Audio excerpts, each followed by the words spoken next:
V.I. Lenin, at the turn of the century, wrote a book entitled Imperialism, the highest stage of capitalism. Is it? Imperialism, the highest stage of capitalism? Yes. If one would read this little pamphlet, one would see here that Mr. Lenin had precisely pointed out that all of the world had already been conquered and divided by colonial powers. There was no else in the world left to be conquered or divided by colonial powers. This is the time when Zionism comes to rise. Zionism comes to look for a state when everywhere else in the world is already dominated. Thus, in order for Mr. Herzl to get a country for Zionists, what he did was to attach himself to imperialism, British imperialism in this case, quite specifically.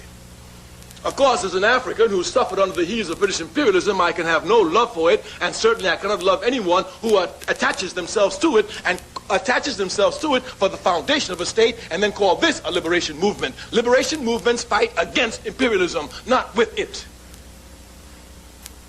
Clearly here. Yes.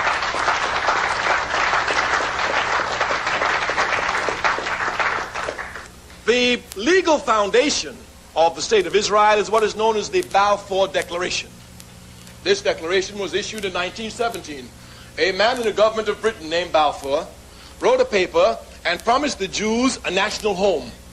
The national home he promised them was an area which Britain was colonizing, Palestine. Palestine didn't belong to the British. Just like Ireland doesn't belong to the British, even though they have troops there.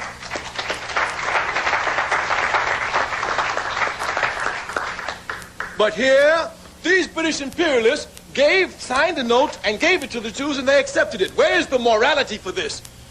If you say that Israel belongs to you, then you don't go to a thief to get Israel, you go and take it.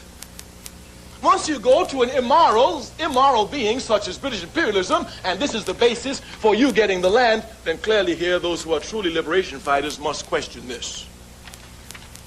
The basis, we say, is the Balfour Declaration, and Zionists know it. The Zionism is certainly not a liberation movement because it never fought against any imperialism. As a matter of fact, today, Zionism is the baby, child, and infant protector of imperialism in the Middle East. It carries out the interests of American imperialism. As a matter of fact, Zionism and American imperialism is like this. If our tax dollars would stop giving money to Israel, the state would sink tomorrow. And certainly no one can deny that American imperialism is the leading imperialist nation in the world. So we cannot see how a liberation movement is so tied, string and ham to American imperialism.